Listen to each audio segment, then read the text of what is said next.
I hope you're having a great day. I hope you had a great weekend. Today I want to talk about dope. Yep, I said it. I want to talk about dope. Now, this dope is good for our children, it's good for us, it's good for every human being, including our parents, senior citizens, people who are aging.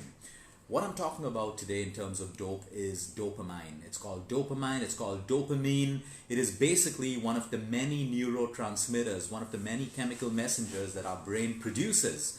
When you think about motivation, when you think about demotivation, you think about pleasure, you think about why you don't find things pleasurable, when you think about focus, when you think about attention, when you just think about the feel good factor. Okay, when so many other things make other people happy, but you just can't seem to find that kind of happiness and joy, you think neurotransmitter dopamine. That is the new dope. We've had it for the longest time.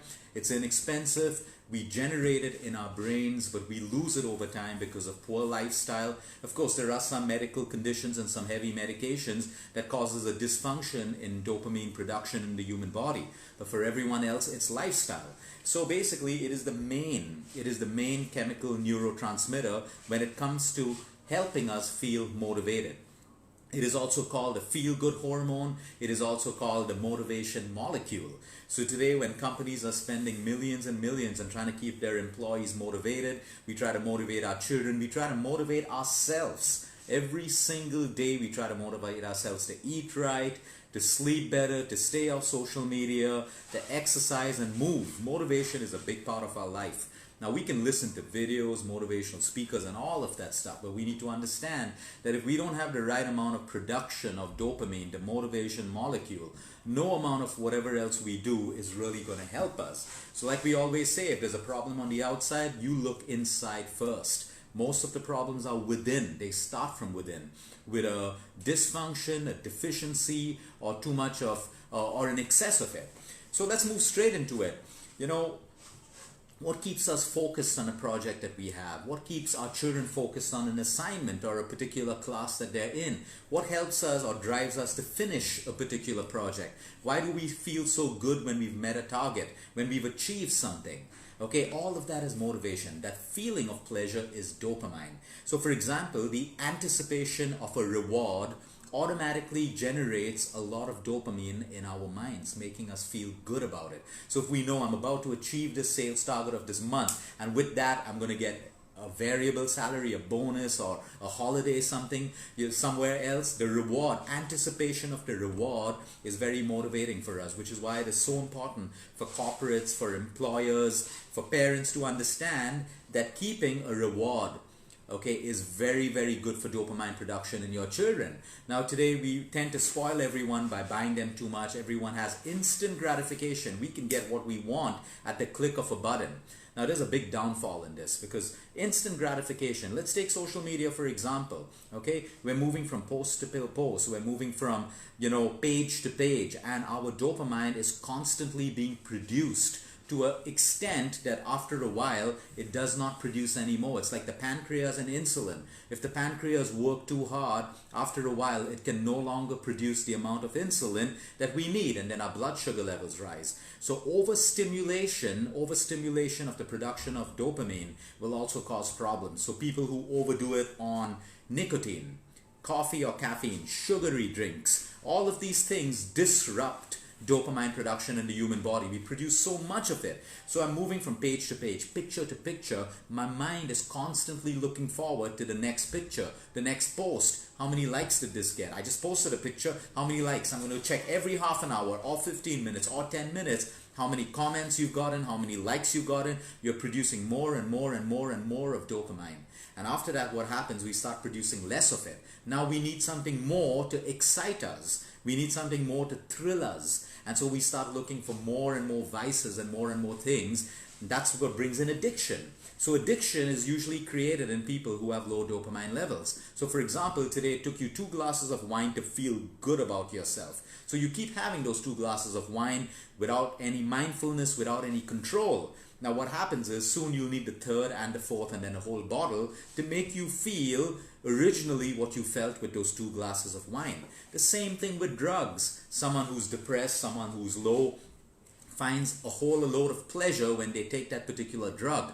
Now they want to constantly feel that pleasure, so they take more and more, and then you need higher dosages and higher dosages. And that's how addiction basically starts off with. Not just drugs, not just alcohol, addiction to anything. Social media. So if it is social media that you've attached your self-worth to, which means that only social media feels good, makes you feel good, the amount of likes you have, the amount of positive comments, you'll start doing that more and more and more and more, to an extent where even that will not thrill you anymore, which is why some of the most successful people in the world feel empty inside. Or it doesn't have to just be successful people. Let's take video games for example. Every video game works on the protocol of taking you from one level to the next level, and you get a reward. So you want to reach the next level for the next reward. So that's not bad unless it is you overdo it, which is why video game time, social media time, all of this has to be regulated, not just for children, but for adults as well. Because the more we keep stimulating dopamine, why do most children feel bored today? The moment you take away the iPad or the phone or whatever, they feel bored because there's nothing to stimulate their dopamine. I shouldn't just say children, it's with adults as well. We cannot put our phones down for a minute. If no one's talking to us, we pick up the phone, we look at it, because we want to constantly basically fuel dopamine production in our brain to make us feel good. Now, when you find yourself with low motivation levels, constantly fatigued, lack of focus, moodiness, you have mood swings, you have insomnia, you have intense sugar cravings, because I said, what is the simplest thing to boost our dopamine levels when we're bored or we have nothing to stimulate? Coffee, nicotine, which is why people have their smoke breaks when they're stressed out or they have nothing to do, to stimulate dopamine. And sugar, sugary snacks. I'm feeling low, I'm feeling bored. What's the first thing that can stimulate dopamine production in a second? Sugar and salt, junk food and processed food. So that's where massive sugar cravings come from. Now, you look at children with ADHD, that's attention deficit disorders, and adults as well. You look at Alzheimer's, you look at Parkinson's. It is a condition that has less dopamine production, which is why limiting your children from social media, from gadgets, from phones, from video games, limiting them, regulating it, supervising it, is absolutely essential for their health, mental, emotional, physical. So today, if you keep a child or an adult without anything, most of them say, I cannot meditate. Most adults, why? Because you need your dopamine like a drug to be constantly produced, and you need more and more and more and more of it. So you start doing things that can constantly move your dopamine levels up, which is why we also say keep a social media fast. I'm not saying go off it completely.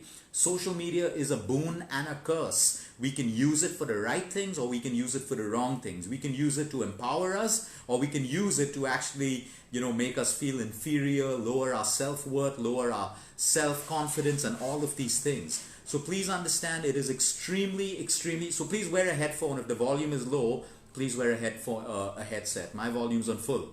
So what I'm trying to say is, let us look at some of the things that we can do to boost your dopamine levels. Number one, exercise. The more exercise, the more dopamine production, which is why everyone knows the people who get into a regime of basically exercising, they have higher dopamine levels. They feel good automatically. Number two, meditate. Meditate, meditate, meditate. I cannot tell you how important it is. Science is proving it today. Medical science is proving the benefits of meditation for depression, anxiety, low motivation. Today it's so common. Someone feels, we have parents who bring their children to us. Oh, my child is not motivated anymore. Give them a food plan. They don't need a food plan. They need more sleep. They need more movement. They need less time with gadgets and all of these things. They need more of their parents' time, love, attention, a feeling of security that can automatically produce dopamine in their minds. So exercise, meditate, sleep, sleep, sleep, sleep again. If you sleep the right way, you automatically enable your brain to manage and produce the right amount of dopamine. When you are sleep deprived, you cannot produce dopamine, which is why you're irritable, frustrated, you're snappy. Even a small problem basically gets magnified, and you get more irritated and you get more stressed. The problem was lack of sleep. You need to balance your dopamine with the right amount of sleep. Massages. Why do we all feel so good after a really good massage? Dopamine production. Music. Music, music, music. Listening to your favorite music, whether it's one song a day or 10 songs a day, will boost your dopamine production. Now coming down to foods. What produces dopamine? An amino acid called tyrosine.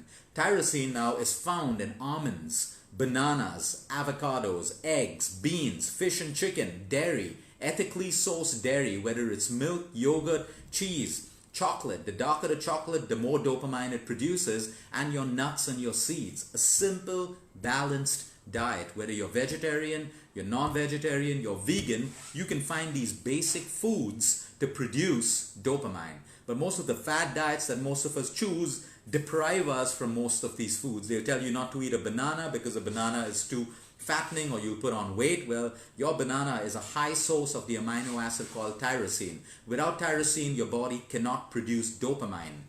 You want to look at omega-3s as well. Now, you can get omega-3s in flax seeds, you can get them in walnuts, you can get them in fatty fishes, you can get them in good quality supplements. But all of this is essential. So when you're treating someone who's depressed or anxiety or bipolar and you immediately put them on heavy psychiatric drugs without coaching them to change their diet, to add these foods, to change their lifestyle, that is when the drug will do more harm than good. Take the drug, we're not against that. Take the medication, we're not against that. But without changing the basics of the human body and getting the basic foods that are required for your own brain to produce the right amount of dopamine, that is essential. Protein. We get amino acids from protein. So if you are on a low protein diet, you have insufficient protein, you will not have the amino acid tyrosine to produce dopamine. And then all the amount of counseling and putting ourselves deeper and deeper, making us think we have more psychological and mental issues will never get solved because you didn't even have the right amino acid to produce the right amount of dopamine in your brain. We need the right levels of B12 and D3 as well, and most of us are deficient. So make sure that your B12 and D3 levels are good. What else? What else boosts dopamine? Adventure, travel, making memories, excitement. Why do you get so excited before traveling to a new country? Anticipation, curiosity, wonder, everything that social media and our lives have basically pulled out of us. What is there to look forward to socializing today on the weekends? It's either going to be a club, meeting at someone's house, having the same amount of alcohol, laughing, talking about the old days. Nothing new. Anticipation, curiosity, learning something new, knowledge, wisdom, spirituality, all of these keep us in anticipation of something better, and that produces dopamine automatically. When we're living a rigid lifestyle, the same thing every day, the same thing, and we don't want to learn any more, we don't want to do anything new, we lower our dopamine levels automatically. So we need to understand the connection with your sex drive as well, because pleasure, dopamine. You may have something pleasurable right in front of you, but you don't feel the pleasure anymore. Okay, you've not changed. You just have low dopamine levels, and that's when your libido goes down, sex life changes, you have lesser and lesser sex, you get more and more depressed and frustrated, you think something's wrong with you because you don't have the neurotransmitter that is required for you to feel pleasure. So when you stop feeling pleasure, don't just blame it on menopause, don't blame it on too much of work, don't blame it on getting old or age is just a number. Look at your dopamine levels. Fix your dopamine levels and you fix all of these things. And everything that I spoke to you about is literally inexpensive and free. The good thing is it's inexpensive and free. The sad part is no one will put an effort. Very few people will use self-discipline or put in an effort to do these little things that your body requires to produce the right dopamine levels. Because somewhere else, someone's selling you a supplement that promises you to feel better in your brain. Someone's selling you a pill that promises your energy levels to get up. Someone's telling you to drink more caffeine. Someone's telling you to eat some more energy foods. We don't need all of that stuff. We need simple fruits, vegetables, nuts, seeds, whole grains in moderation, activity, good sleep, and living a life full of wonder, curiosity, and all of these things. You keep your dopamine levels in check and you will enjoy your life better. You see, it doesn't take you more money to enjoy your life. It doesn't take you more holidays to enjoy your life. It doesn't take you more fancy cars, handbags, and watches. We know so many of those people who have all of that and more, and yet they are demotivated, they are low, they feel depressed, and they feel empty. The missing magic molecule is your motivation molecule called dopamine. So whatever aspect of your life, self-motivation, dopamine. You want to motivate your children rather than yelling at them and telling them what to do, motivate them. Create challenges. Create challenges for your children, for yourself, because challenges means there will be a reward. Reward means there is anticipation. Anticipation means more dopamine. Have a great day, everyone. Until next time, eat smart, move more, sleep right, and breathe deep.